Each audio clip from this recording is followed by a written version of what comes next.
The Todd Shapiro Show. Canada Laughs, SiriusXM 168. Hey, there's Shaun Majumder. My old right there. friend Shaun Majumder from my childhood. So he found it. He's here. He's on the phone. So we're live and we're hot. So anyway, come on, Shaun Majumder's here, everybody. My Let's great give it a friend big- from years. That was crazy. Look at this guy. Shaun Majumder, Canadian icon. Just in LA. Like nice to see you. Still doing push-ups. Look at this guy. Still doing push-ups. Doing push-ups. I just did 5. You look like you look $1 like million, you got boobs. buddy. 5 Like push-ups. pecs. You got pecs. Hey, listen. When you surf, that's what you do in California. See, you got to come here. Here, throw this one on. Throw this one on. That's here you go. We're live. Show brought to you by Vambex Tweeting Studio. How's the world? Here we go. How's he Hey, sounding? everybody. How's he sounding? A little bit. back in Can I have a little bit? hot, a little hot. A little hot. Okay, is that that's better? just- Is that better? I think Hello? he's got to talk. Sean? Hello. What's There up, you go. Hello? That's good. Maybe a little lower, but that's good. A little lower. Fuck, Oh, dude. You're so Jesus. picky. How are you, man? I'm good. I'm really good. You look good. I love it here. I've never seen you look better. That's amazing. Yeah, you normally look stressed out. You look like California. He never has looked stressed out a day in his life. Are you kidding? This is the most stressed out. I've just been fired from a national television show. I got nothing. I got a big house in L.A. I got nothing going on. This is the most stressed I've ever been in my life. No, you look like you're living life. You look like know you're what? living. Not true. Wait, Not true. Fired. The fired part. That's Well, news. yeah, he brought it up, so it'll be easy for you to do louder now. for you. Just in my head. Okay, My ears. is that better for you? That's good, yeah. Okay. That's good. We got this weird Comrec system. It's called. We're live at the Laugh Factory in LA. Shaun Majumder, Michael Gilbart. My name is Todd Shapiro, in case you don't know. Buddy.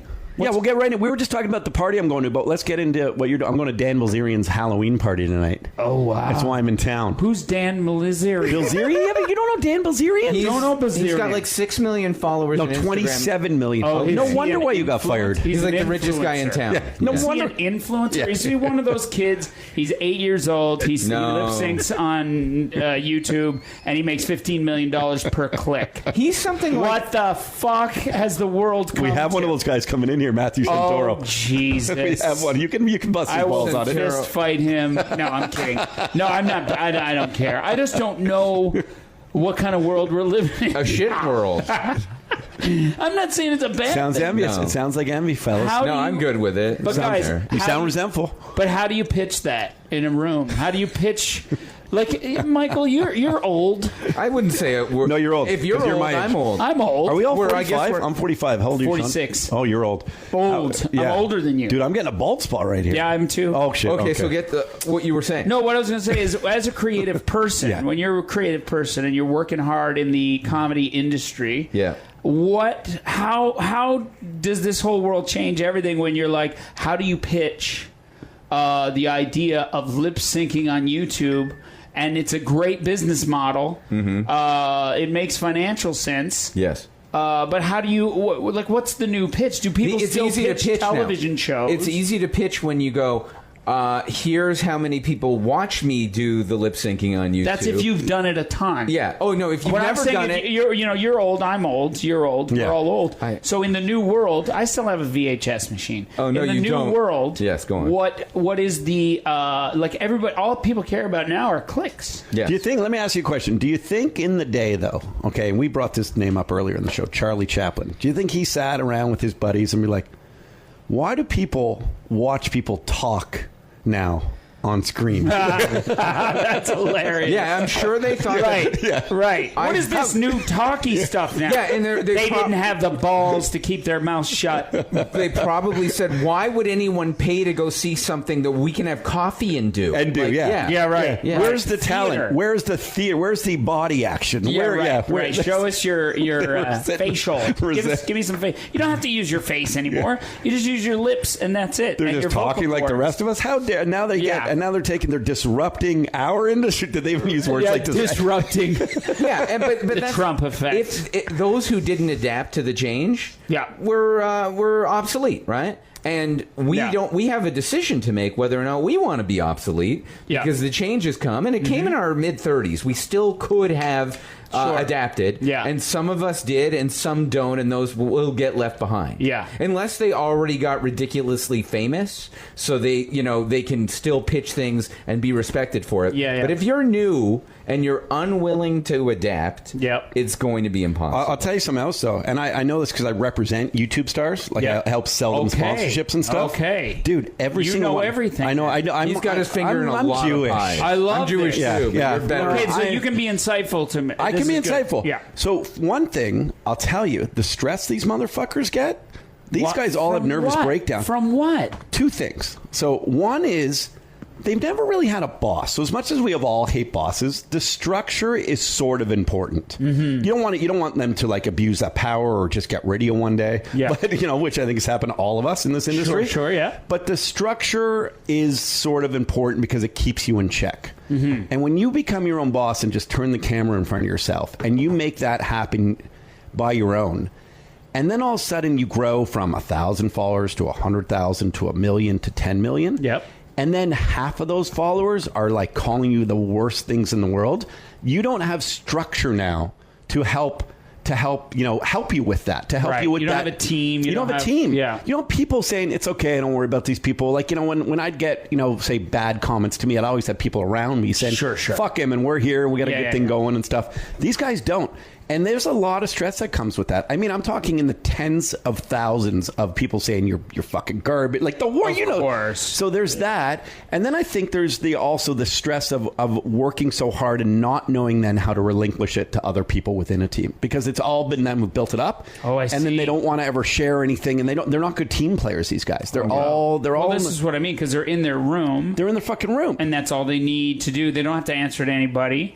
So getting... But it's lonely is what I'm saying. Sure. It's actually lonely. Sure. So that's where the stress comes, and that's where all this pressure builds up to have to deliver, and yet you've not had someone to really work with. You don't learn. The collaboration process is incredible. It really teaches is. you so much. Makes you a better writer, makes you better everything. And so I can see how that vacuum would create psychological problems. You know what else would... Or stresses. You know what else would cause me fear if I was one of them is how quickly it seems to go away, too. Like, dude, it seems like the fame is quick, and then some of them disappear quickly. And Santoro's coming in here, and we'll see if he's honest about that. Okay. Matthew Santoro, this guy has over 5 million subscribers, but I know for a fact, and I don't know if he'll 6 million. I don't know if he'll say this. That was just then in that moment, right? Oh, that was he got jumped another... from 5 to 6 million. I didn't see, but I believe feel like that's what happened. That's how quick it happens. Yes. It could happen that quick. He's got 5. He's back to 4 now. Oh, geez. But I wonder if he opens up about his views aren't the same like they used to be.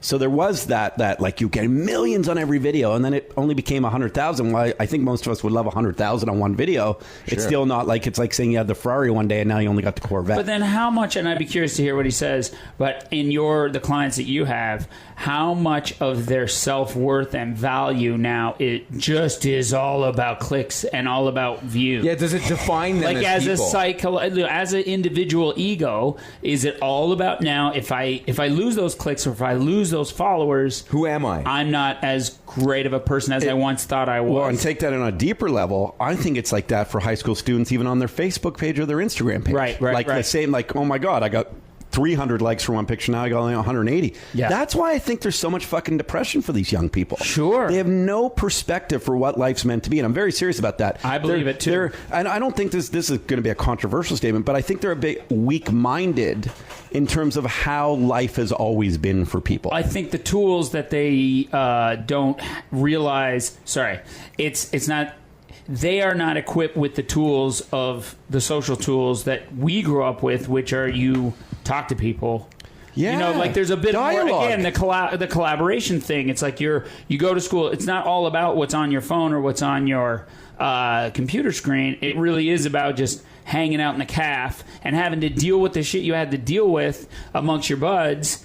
Face to face, get thrown in a locker, sure, bullying happens. Yeah, it's way less necessary for them to learn how to communicate. Right. And isn't that a shame? It is a shame. Especially, and you know what the funny thing is?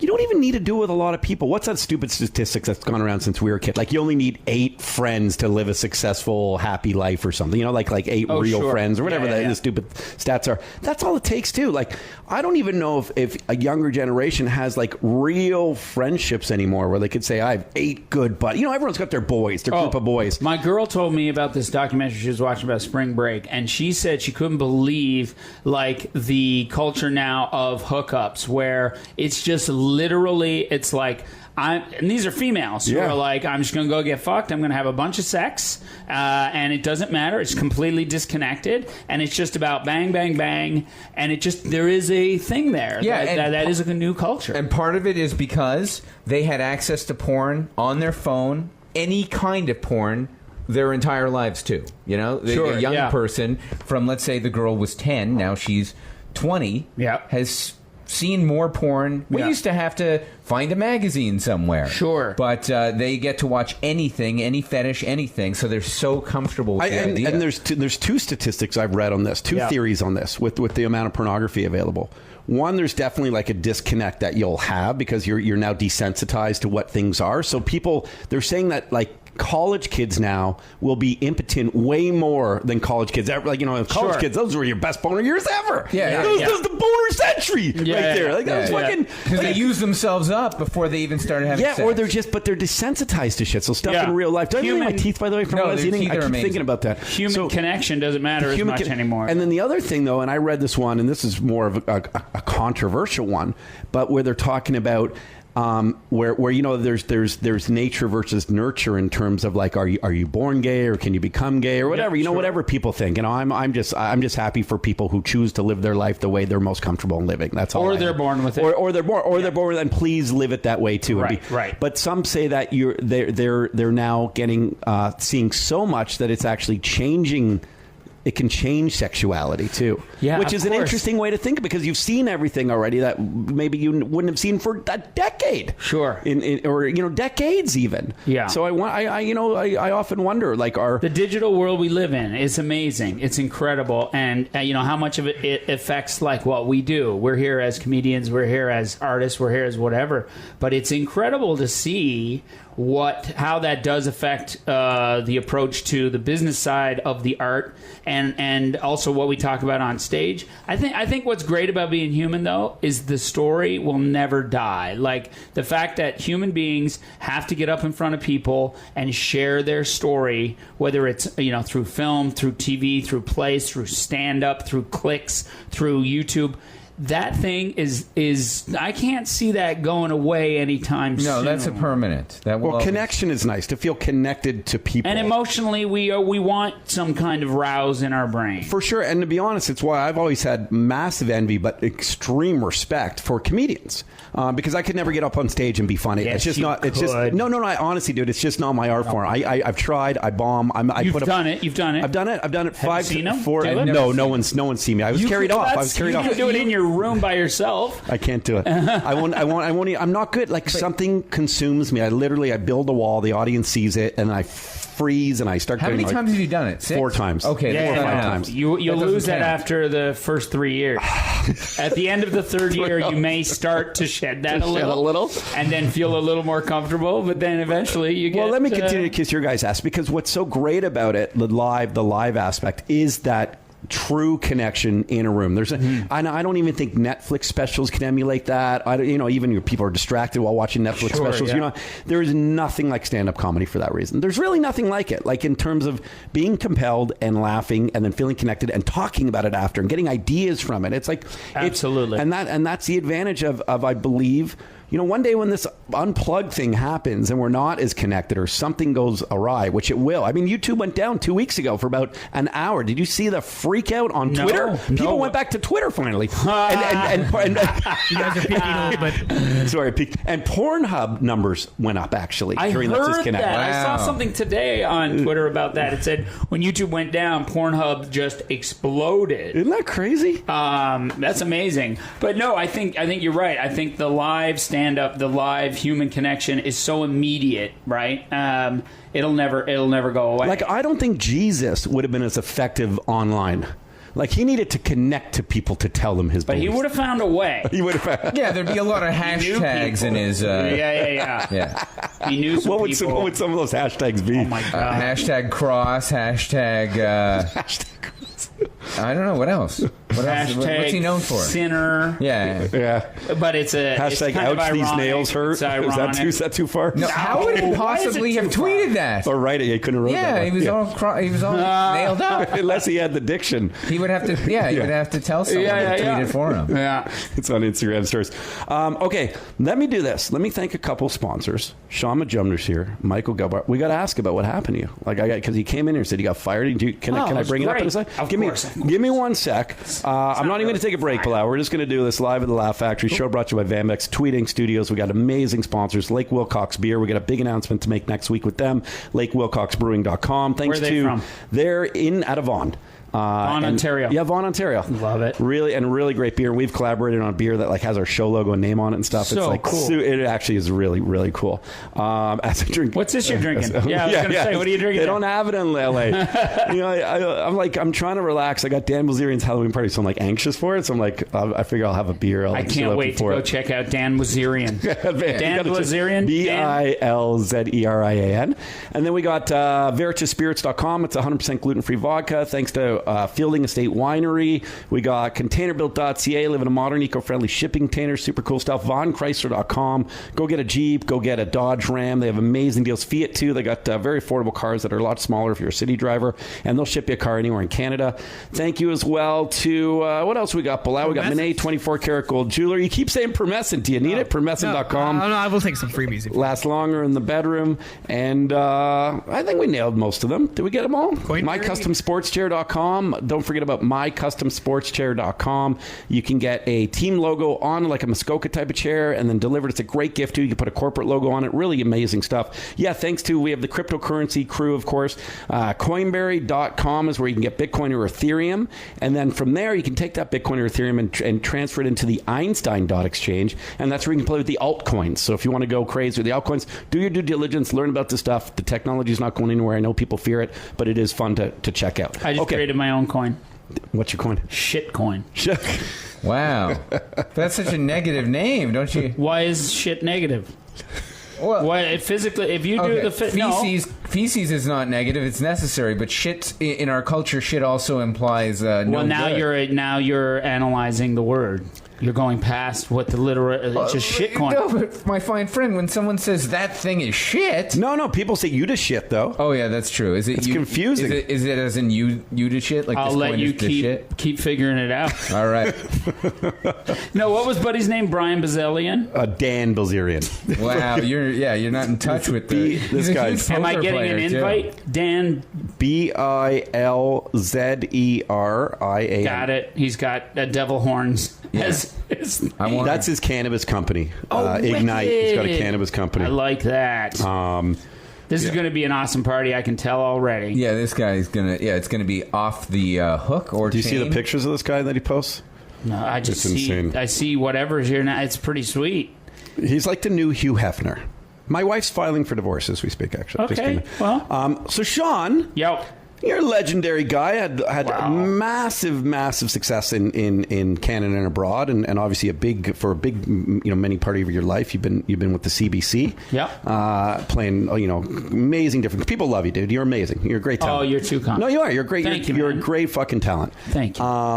And then there was this thing that came up about 6 weeks, 2 months ago. I don't even know how long ago. And the only thing I had heard of it was basically that all of a sudden Shaun Majumder's gone from 22 Minutes. Yeah.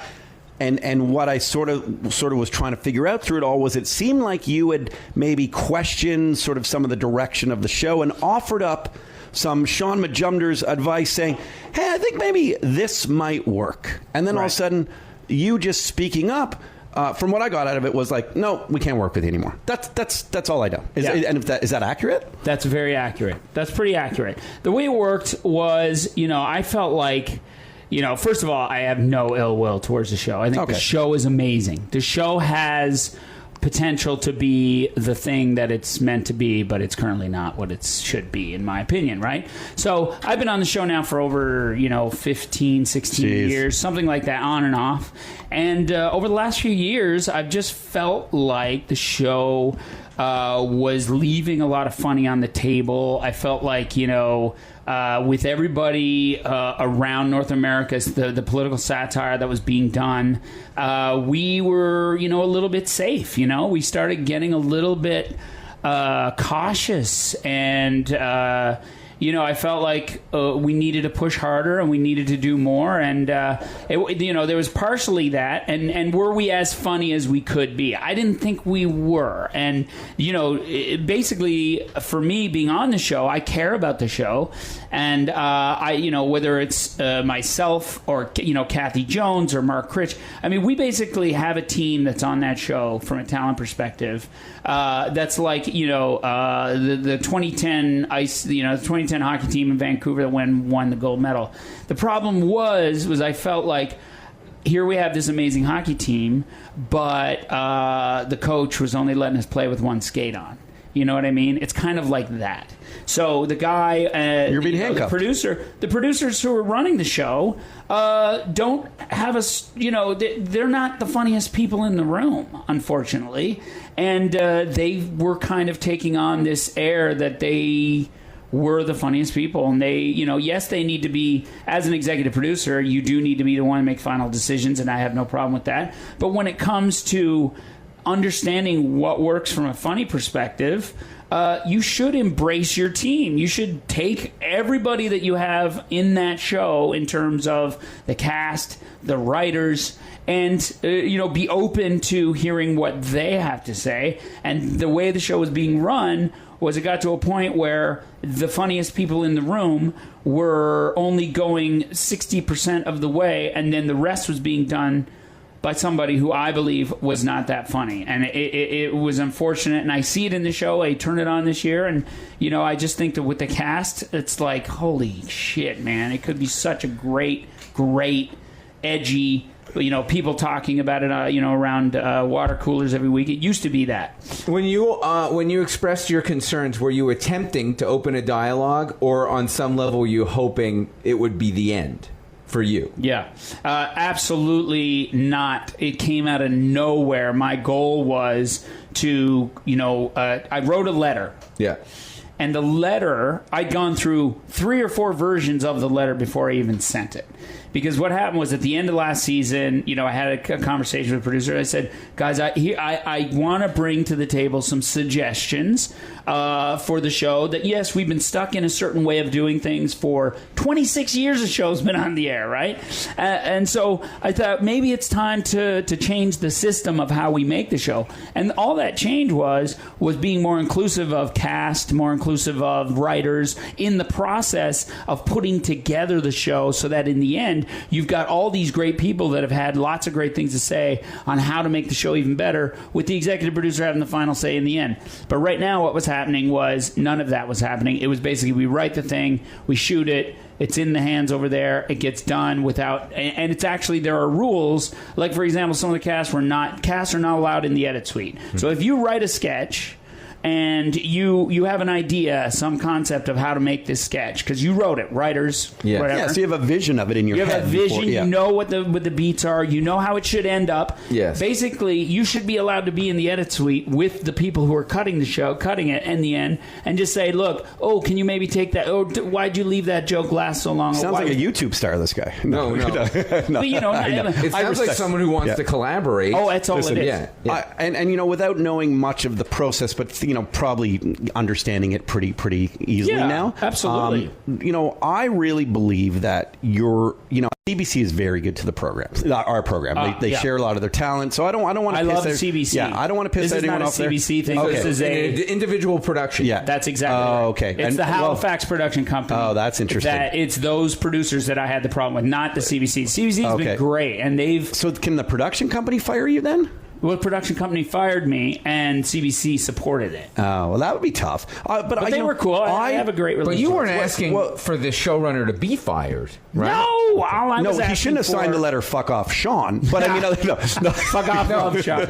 No. But just real quickly, in answer to your question, Michael, the goal was to start a dialogue about maybe how can we make the show in a slightly different way to make the show better, and it came out of nowhere in my mind.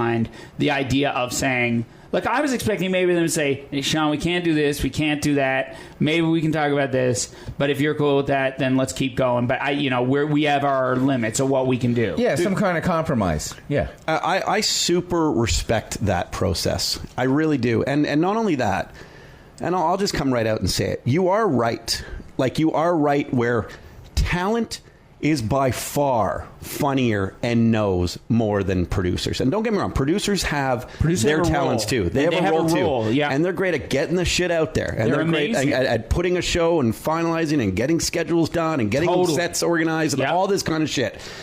Trust your talent, though. I know. And talent that's been doing it for a long time. And I think the thing you're most right about is that show's not really on my radar right now. And I'm in comedy. It's my job to understand what's going on. And part of the reason is you're right. There's so much to consume these days. And I don't think you were sitting there asking for shock value, but you were saying we need to be super engaging and compelling. And if people play things safe right now, it's difficult, dude. Like, to get away from all the noise, from everything you're competing with. That's it. Even a guy down the street yelling is distracting now from someone potentially watching your show online. Like, that's completely. It is.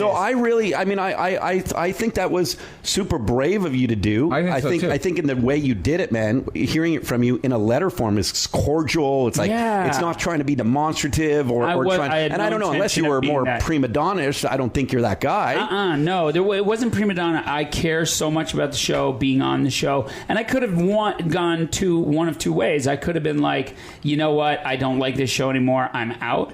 But what I did do is I feel like I saw the potential in the show. I see the potential in the show, and the show is good. Like, the show is really good, but it could be great. Yeah. And in a time where we want our show to be the talk of everything, like, you got to push boundaries a little bit. And I don't mean by being shock value or edgy, but we need to be doing sketches, like more Tim Hortons sketches. I don't think so. More jokes about Nickelback? I don't think so. Are they still doing They recycle jokes. Terrible. And it's just terrible. It's terrible. And starting the show with jokes about stuff that nobody's talking about, nobody cares about. The show used to be the thing that leads with what everybody's talking about that week, and now it has gotten away from that, and there's just this weird I just don't get it. I don't get it. Did you expect the result that happened? No, he's blindsided. Completely. So how I felt like what's her name from The Bachelorette with Ari,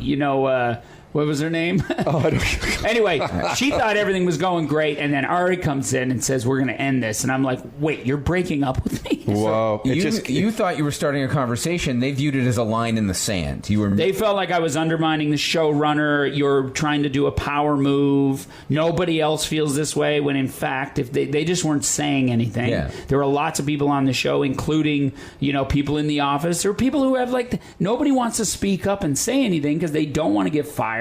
And now, especially now, it's like, well, if Sean gets fired for speaking up, I just wanted to make sure that it was absolutely clear to everybody, too, that it wasn't my doing. Because right after, and can I tell you the story how it went down? Please. So basically, as long as you're comfortable with it. I love it. It's cool. Okay. I'm totally cool with it. And again, I have no ill will. I don't feel bad about it. This is a part of the business that I think a lot of people should hear about, because things get spun. Things get, Yeah. Do you wish you hadn't done it, though? No. Okay. I'm very happy. I think it was, He's never looked better. Oh, I've never looked better. No, I am so happy. But basically, so Shelby and I, my wife and I, we were in St. John, New Brunswick. I was about to go on tour doing stand-up, my hate tour, which is continuing in November, everybody. I want you to come out and see it in Toronto and Ontario. So anyway. Where's the info for that?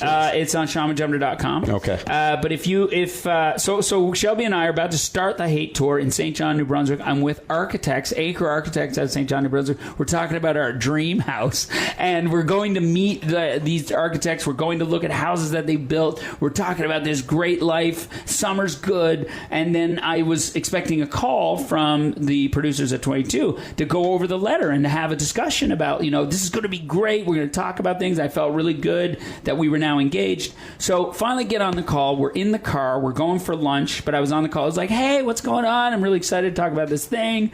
And we're just getting a sandwich right now. And then she's like, okay, yeah, let's talk about the letter. And you got to understand, Shelby's in the back. The driver, the architect guy is there, and his wife is in the back, just like it should be. No, I'm kidding. You don't have to say that. I'm kidding. I'm totally kidding. Can we say that now? Is no. Is it cool? On this show, you can. No, people get it. I'm kidding. But anyway, so we were in the car, and then on the phone, the conversation went from, listen, first of all, I just want to let you know that there's nothing in the letter that we can accommodate. And I was like, oh, okay, so there's no discussion about this at all? And she was like, no. And we think that obviously you do not want to be on this show based on last year. We had a really rough time, which wasn't a rough time. I was just pushing for things to be done a little bit differently.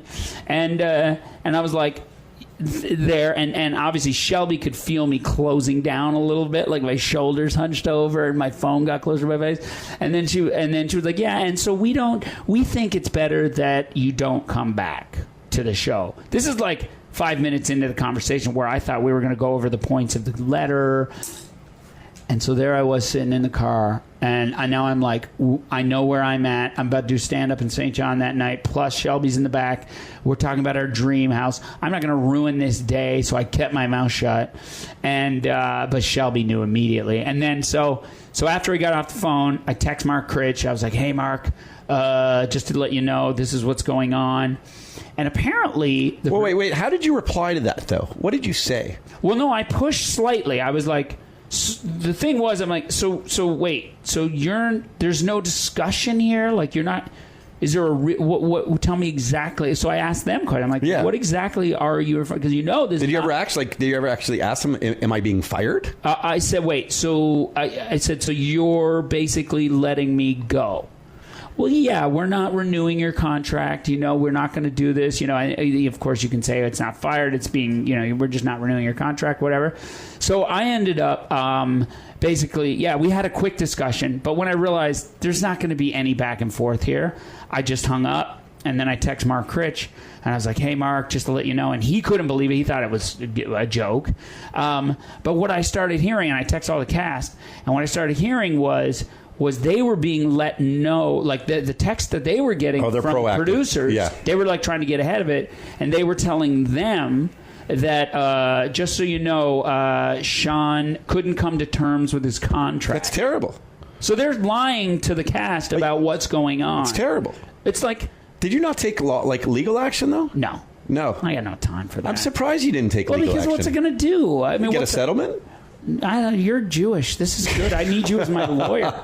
Well, now that you've talked to... Hey, Jeremiah Watkins is here. Come on in a sec. Jeremiah Watkins. Give me 2 seconds here, my man. This is a deep conversation about some Canadian major drama. Come sit. Hang out with us. I have to use the restroom. Is there a break? Do you have a pass? You have the oldest man bladder. You're the only guest on every show. Urinates during the show? You have to do that. I brought you in a commode. You're so weak. All right, you know what? I'm not going to the bathroom then. You're peeing the coleslaw. Your Kegel exercises are... They're not working at all. No.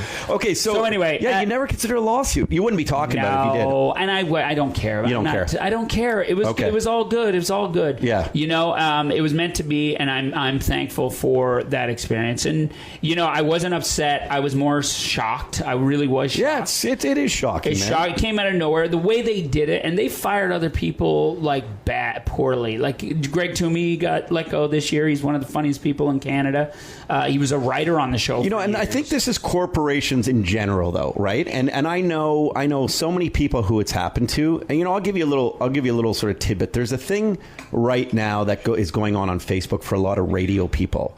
And people have been in the industry for a couple decades, and there's an older dude, an older executive. I don't think he's working in radio anymore, and he's doing these things where he's honoring radio people on Facebook, like for their work, their service, and all this stuff. And while I think it's great, he asked to do one of me. Yeah. And I just haven't replied because I think it's kind of bullshit. It's like, why are these executives doing this stuff after they're not an executive?